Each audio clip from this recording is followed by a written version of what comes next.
What if I told you 1970 wasn't just about the Beatles breaking up or the Rolling Stones dominating the airwaves? Tucked between the big names were one-hit wonders that gave us timeless songs before they vanished. Today we're bringing back 10 of those forgotten hits. Some you'll know right away. Others might just surprise you. Stick around. This is 1970 like you've never heard it before. Number 1. Love Grows Where My Rosemary Goes by Edison Lighthouse.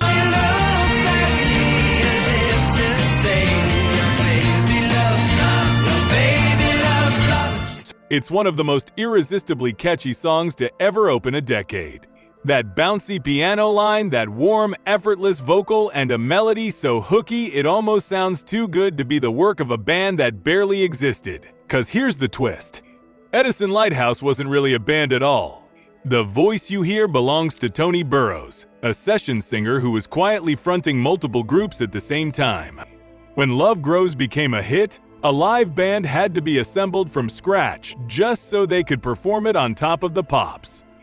Burrows actually appeared on the same UK TV show 3 times in one night, performing for 3 completely different groups, all with current chart hits. He just kept changing hats. The song was recorded in late 1969 at a London studio and released in January 1970, reaching number 1 in the UK for 5 weeks and number 5 on the US Billboard Hot 100, selling over 4 million copies worldwide. Their follow-up barely made a dent. Burrows quietly moved on, and Love Grows remains one of the great accidental masterpieces of the era. Number 2. Spirit in the Sky by Norman Greenbaum. That fuzz guitar riff is one of the most recognizable in rock history, and it came from a Jewish dairy farmer in California who had never set foot in a church.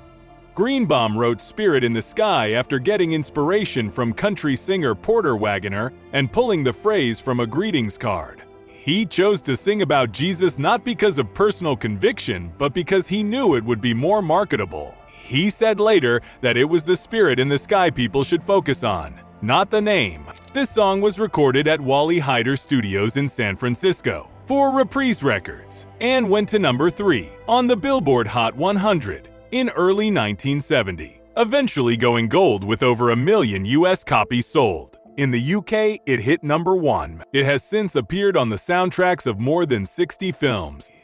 Greenbaum released more music, but nothing came close, and he eventually stepped away entirely, returning to dairy farming in Petaluma. The riff never aged a day. Number 3. In the Summer, specific feeling is precisely as this one. It arrived in the summer of 1970 sounding like a skiffle revival crossed with a jug band bender, loose and sun-drenched and completely unlike anything else on the radio.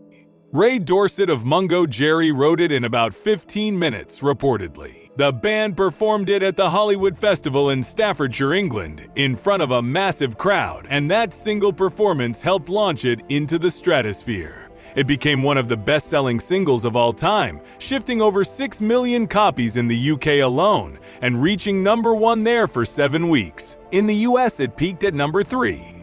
Dorset continued recording under the Mungo Jerry name for decades, but no song ever touched what In the Summertime achieved. It is pure captured summer in under 3 minutes. Number 4. Vehicle by the Ides of March. I got tickets, got plenty, I'm a lovable man, and I can take you to the nearest star.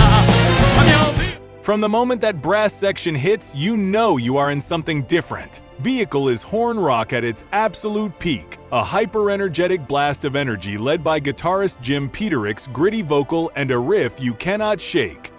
The Ides of March were a Chicago band who had been playing since the mid-60s without ever breaking through nationally. Vehicle changed all that. Released on Warner Bros. Records in 1970, it became the fastest-selling single in the label's history at that point and climbed to number 2 on the Billboard Hot 100. The track was recorded at RCA Studios in Chicago and had a raw, almost live energy that set it apart from the polished studio sound dominating the charts at the time. Nothing they recorded afterward ever caught the same fire. But for that one moment, they sounded like the most exciting band in America. Number 5. Reflections of My Life by Marmalade. Take me back to my own. This one came out of nowhere and hit somewhere deep. a rich, soulful rock ballad from a Scottish band that had previously been known for lighter pop material. Reflections of My Life was a genuine artistic leap that took listeners by surprise. The song opens with strings, builds through layers of melody, and arrives at a chorus that feels genuinely moving. It was recorded at Marquee Studios in London and reached number 3 on the US Billboard Hot 100, number 3 in the UK, a rare transatlantic success that positioned Marmalade as something more than a pop act. And then the follow-ups didn't land. The band shuffled its lineup. The moment passed. But Reflections of My Life still sounds like the work of a band discovering what it was capable of, right before it never quite got there again. Before we dive into the next one, let's hear from you. Which of these songs do you still remember hearing? Did any of them take you back to a specific moment or place? Or maybe there's another forgotten gem from 1970 we missed. Drop your memories in the comments. We're reading all of them. Number 6. Ride Captain Ride by Blues Image.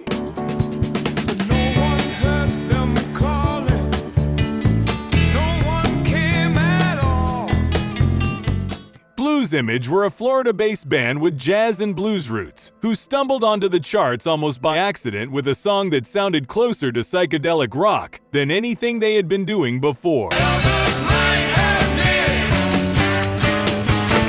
Ride Captain Ride has one of the most recognizable keyboard intros of its era, a shimmering, hypnotic figure that floats over a steady groove and pulls you straight in. Recorded at Criteria Studios in Miami, the track was originally meant to be a B-side but got flipped after radio stations started playing it. It climbed to number 4 on the Billboard Hot 100 in 1970. Blues Image never made it back into the top 40. They dissolved shortly after, with members scattering into other projects. But that keyboard line lives on, showing up in compilations, commercials, and films, still doing exactly what it did on first listen. Number 7. Tighter Tighter by Alive and Kickin'. Oh no, I'm just a little bit tired now, baby. Pure psychedelic pop at its most polished and infectious. Alive and Kickin' were a New York group who combined fuzz guitar, tight harmonies, and a commercial sheen that gave their music a slightly surreal quality, like bubblegum pop that had been left out in the sun too long. Tighter Tighter was recorded in New York and reached number 7 on the Billboard Hot 100 in 1970, becoming one of the year's most unexpected hits. The song has an addictive circular quality, the kind of track that lodges itself in your head before the first chorus is done. The group tried to follow it up, but the momentum never built into anything sustained. They quietly dissolved, leaving behind one song that still sounds surprisingly fresh. Number 8. Gotta Hold On to This Feeling by Junior. Walker and the All-Stars. Junior.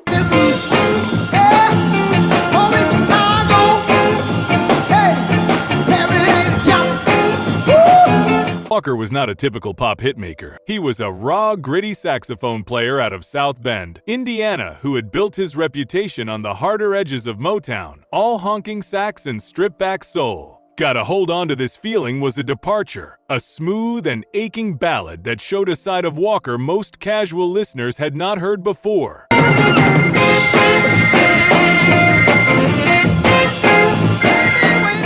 Recorded at Hitsville, USA in Detroit for Motown Soul imprint, the song reached number 16 on the Billboard Hot 100, but hit much higher on the R&B chart, where it became a genuine soul standard.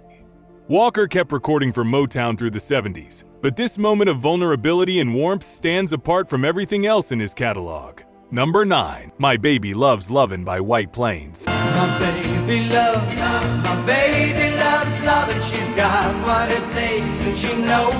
Here is another entry in the Tony Burrows extended universe. White Plains was yet another studio project fronted in part by the same session singer whose voice was simultaneously attached to Edison Lighthouse, Brotherhood of Man, and the Pipkins at roughly the same time.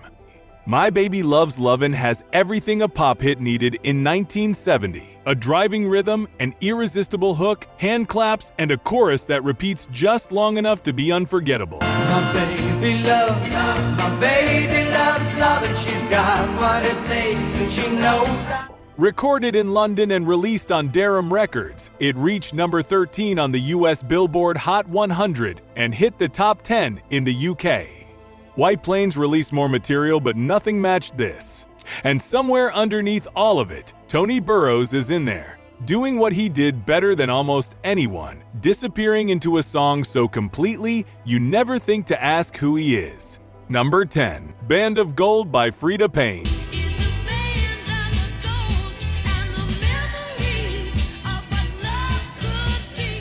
If there is one song on this list that deserved more than the one-hit wonder label, it is this one. Band of Gold is a masterpiece of early 70s soul, produced by Holland Dozier Holland after they had left Motown and set up their own Invictus label in Detroit. The song is built on a deceptively simple idea: a woman singing on her wedding night about a marriage that never really began, a relationship that stalled at the threshold of intimacy. Payne's vocal performance is restrained and aching, never overselling the emotion, and the production has a precision that makes every element count.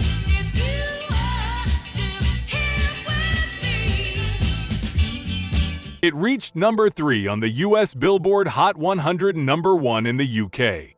Frida Payne continued recording through the decade, but the combination of that vocal, that production team, and that song never came together again quite the same way.